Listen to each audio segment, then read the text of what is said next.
साहिब,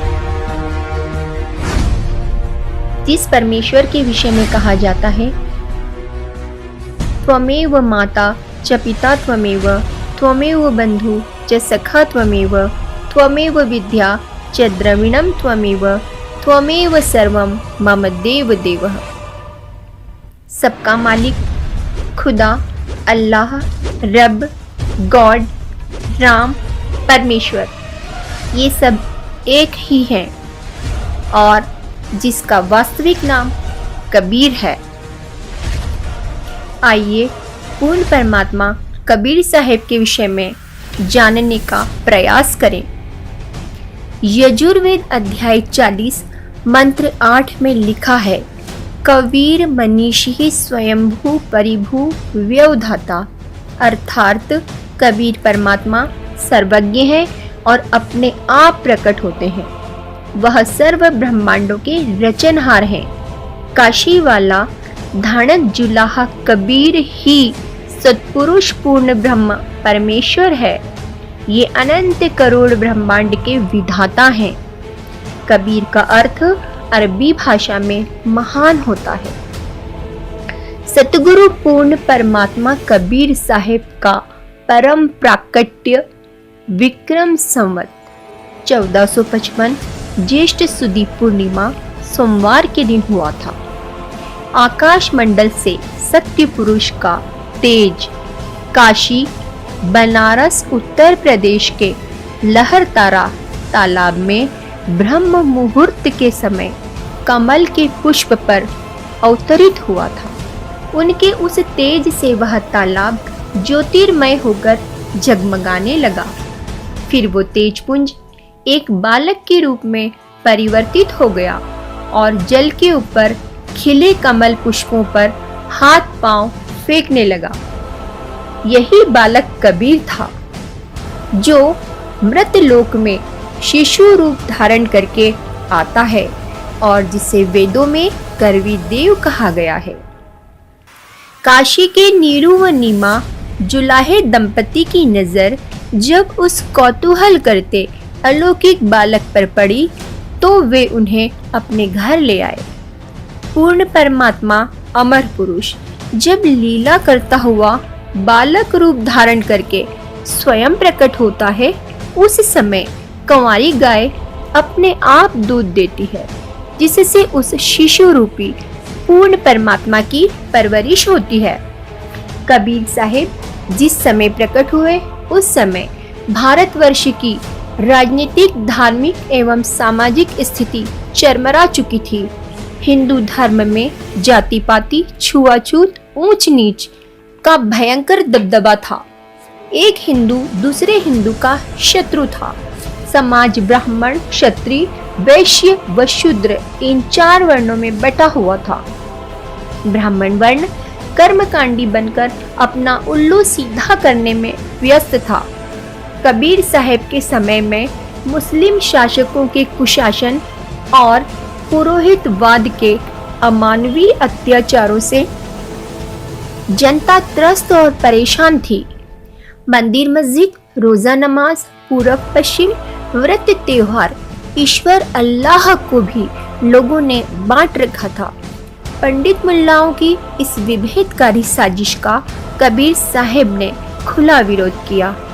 कबीर साहिब ने सांप्रदायिकता, रूढ़िवादी धार्मिक आस्थाओं, जाति व्यवस्था पर हमला कर सबको एक ही परमात्मा की संतान के तौर पर समझे जाने के लिए उस युग के आकाओं को विवश कर दिया था। उनका कहना था, न कोई गर्भ से वेद पढ़ के आता है और न सुन्नत करा के आता है।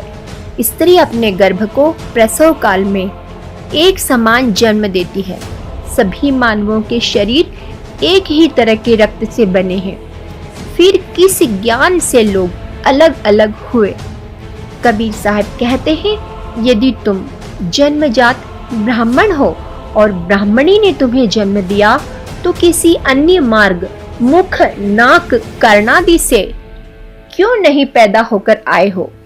है मुसलमानों, यदि तुम अपने को जन्मजात मुसलमान मानते हो और मुसलमानी ने तुम्हें जन्म दिया है, तो माता के गर्भ से ही सुन्नत कराकर क्यों नहीं आए? कबीर साहब कहते हैं, हे भाई, ये दो जगदीश्वर कहाँ से आ गए? कहो किसने तुम्हें पागल बनाया? कबीर साहब दिल्ली के सुल्तान सिकंदर लोदी के समकालीन थे। वे संप्रदाय और रूढ़ियों की परवाह किए बिना खरी खरी बात कहते थे। एक समय कबीर साहब के सत उपदेश को सुनकर हिंदू तथा मुसलमान उनसे नाराज हो गए और सिकंदर लोदी के समक्ष उन्होंने कबीर साहब की झूठी शिकायत की। मुसलमानों ने कहा, कबीर कहता है मस्जिद में खुदा नहीं है, मैं ही खुदा हूँ। मांस खाने वाले पापी प्राणी हैं। सिकंदर लोदी ने कहा कि लाओ उस कबीर को पकड़कर। इतना कहना था कि 10 सिपाही गए और कबीर साहब को बांध कर लाए। कबीर साहब चुपचाप खड़े थे। सिकंदर लोधी ने पूछा, कौन है तू, बोलता क्यों नहीं, अपने आप को खुदा कहता है? तब कबीर साहब ने कहा, मैं ही अलग अल्लाह हूँ। इस सच्चाई से सिकंदर लोदी क्रोधित हुआ और उसने एक गाय के तलवार से 2 टुकड़े कर दिए। गाय को गर्भ था और बच्चे के भी 2 टुकड़े हो गए। तब सिकंदर लोधी ने कबीर साहब से कहा, यदि तू खुदा है तो इस गाय को जीवित कर दे, अन्यथा तेरा सिर भी कलम कर दिया जाएगा।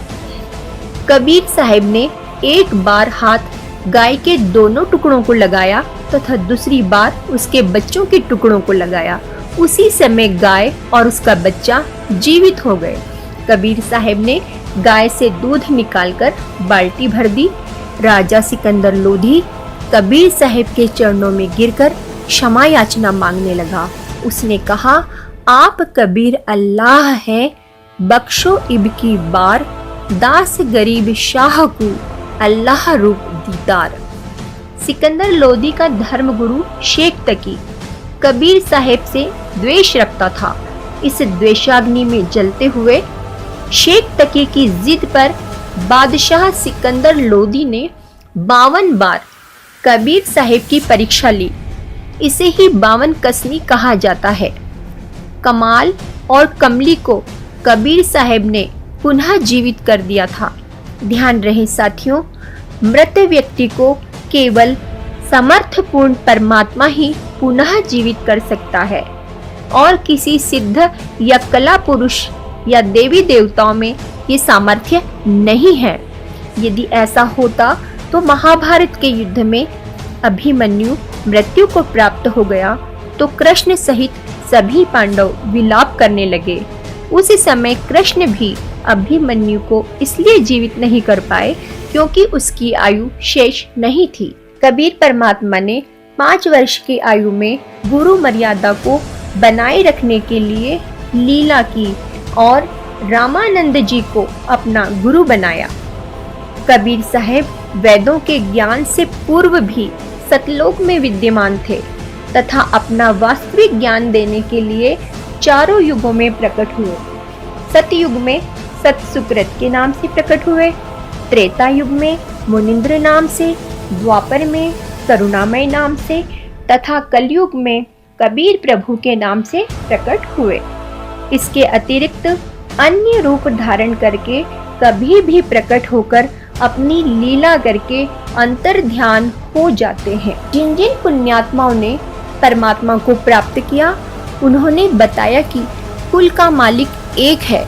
वह मानव सदृश्य तेजोमय शरीर युक्त है, जिसके एक रोमकूप का प्रकाश करोड़ों सूर्य तथा करोड़ चंद्रमाओं की रोशनी से भी अधिक है।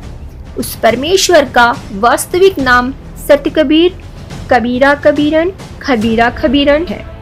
जिन संतों और ऋषियों को परमात्मा की प्राप्ति नहीं हुई, उन्होंने अपना अनुभव बताया कि परमात्मा का केवल प्रकाश देखा जा सकता है, उसका कोई आकार नहीं है। और जिन संतों ने पूर्ण परमात्मा को देखा है, उनके कुछ नाम इस प्रकार हैं। आदरणीय धर्मदास साहेब जी, बांधवगढ़, मध्य प्रदेश। आदरणीय दादू साहेब जी, आदरणीय मल्लुकदास साहेब जी, आदरणीय गरीबदास साहेब जी, गांव छुड़ानी, जिला झज्जर हरियाणा वाले आदरणीय नानक साहेब जी, आदरणीय घीसा दास साहेब जी, गरीब दास साहेब जी पूर्ण परमात्मा के विषय में कहते हैं, अजब नगर में ले गया हमको सतगुरु आन, झलके बिंब अगाध गति सूते चादर तान।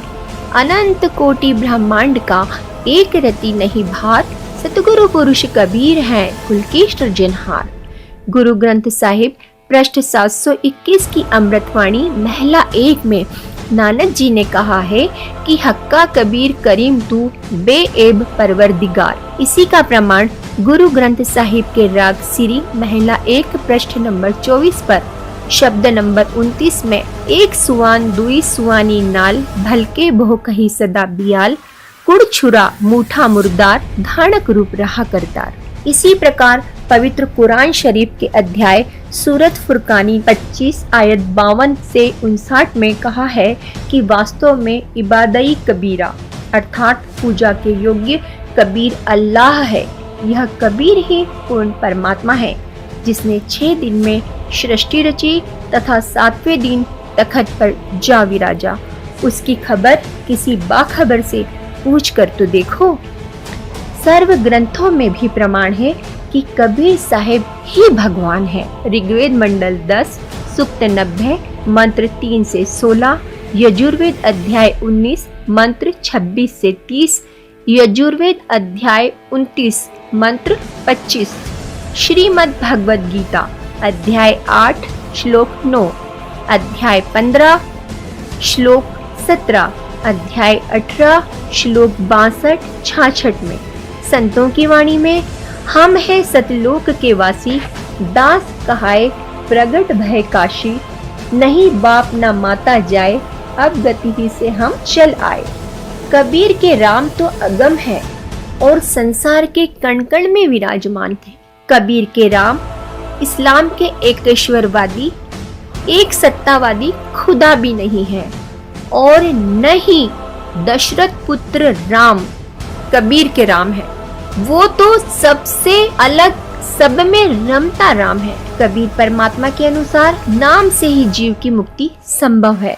कबीर कोटि नाम संसार में, इनसे मुक्ति न होए, सार नाम मुक्ति का दाता, वाको जाने न कोई। कबीर साहिब 120 वर्षों तक काशी में जुलाहे की भूमिका निभाते रहे।